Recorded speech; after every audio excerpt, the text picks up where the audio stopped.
This is your Fox 10 News Now update. Hi everyone, Eric Reynolds with your Fox 10 News Now update. We're keeping a close eye on the tropics as we have an unprecedented weather event, potentially 2 tropical storms in the Gulf at the same time with a potential threat to our area. On Dauphin Island, the biggest concern, of course, coastal flooding, especially on the west end. Mayor Jeff Collier says that they've placed a big focus on that area since it is one of the most vulnerable. Now, crews spent Sunday trying to take anything that could be swept away off of the beach.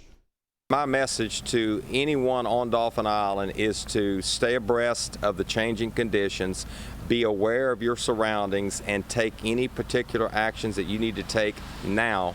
Don't wait till later. Beachgoers tried to squeeze in just one more day on the sand, but the storm's already cutting some family vacations short. In Mississippi, boat owners warned to move their boats inland. Now, people in Gulfport appearing to heed the warning. This is the Gulfport Harbor. Boat slips are empty, as you see, and so is the parking lot. And the red flag right there with the black square warns boats of a hurricane. Ingalls Shipbuilding says that due to the likelihood of heavy rain and higher than normal tides, it is suspending all operations in Mississippi on all shifts today. Now, only those employees instructed to report to work today should do so. Now, Ingalls says that it will give another update later this afternoon on additional work schedule changes. And because of Tropical Storm Marco, public schools in George County, Mississippi will be closed today. Now, that applies to both classes and extracurricular activities. The school district has not announced plans for tomorrow or Wednesday as of yet.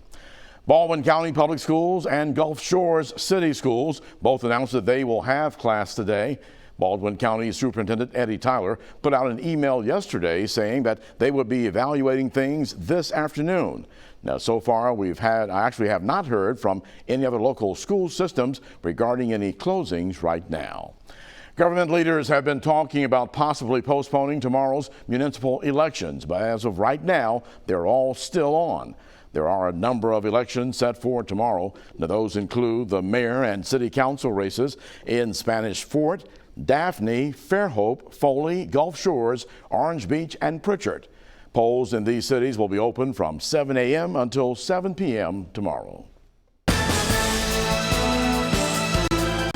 I'm meteorologist Michael White with your Fox 10 Storm Track Report. Outer rain bands from Marco are tracking their way from the southeast to the northwest. Light to moderate rain is what we're faced with right now. The main threats with Marco are going to be coastal flooding and the risk of isolated tornadoes. You can spot Marco right there with the wind particle streams, and it is weakening greatly. The maximum sustained winds have dropped all the way down to 50 miles per hour because of very rare harsh wind shear that's located in the Gulf of Mexico for late August. Now, when Laura shows up, that wind shear is going to be gone and Laura could end up much stronger. So we're going to have to watch both of these systems very carefully over the next several days.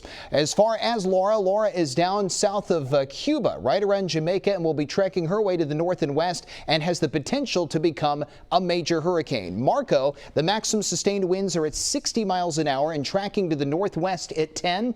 And this is the new track from the Hurricane Center that came out at 4 in the morning. Marco's projected to weaken to a 50-mile-per-hour tropical storm later this afternoon. We will be east of the center, so we'll have that offshore to onshore flow. That's why the coastal flooding risk is going to exist, and also that risk for isolated tornadoes. When you're east of the center, you're on the bad side. And then Marco is going to continue to weaken and track its way off to the west. Should be back to a tropical depression by tomorrow afternoon. As far as Laura is concerned, here's the track for that, and it has the potential to become a much more powerful system, including a Category 2 hurricane with maximum sustained winds at 105 miles per hour at landfall late Wednesday night before turning to the north and to the east. The landfall should be right along the Texas and Louisiana line. Keep in mind, though, that the cone of uncertainty is still very large. It stretches from near Baton Rouge all the way over to Galveston. So there is still room for track changes with this system, but it is projected to make landfall late Wednesday night, early Thursday morning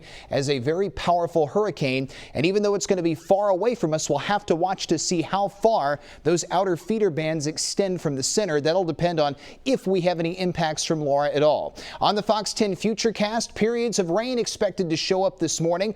The farther south you are, the more rain you'll end up dealing with. So if you're south of I-10, your rainfall totals will be very impressive. We head in toward the late afternoon. We're still going to be dealing with periods of rain. And then this evening, more periods of rain, although a lot more of those will start to shift farther inland. Here's a glance at how the next 7 days stack up. The high temperatures move back to the upper 80s starting tomorrow. Periods of showers and storms possible every single day because once Marco and Laura are both gone, we'll still be left in soupy air and still have to deal with periodic tropical downpours of rain. We'll talk a lot more about this throughout the day right here on Fox 10 News Now. Stay tuned to Fox 10 News throughout the day for the latest updates. This has been your Fox 10 News Now update.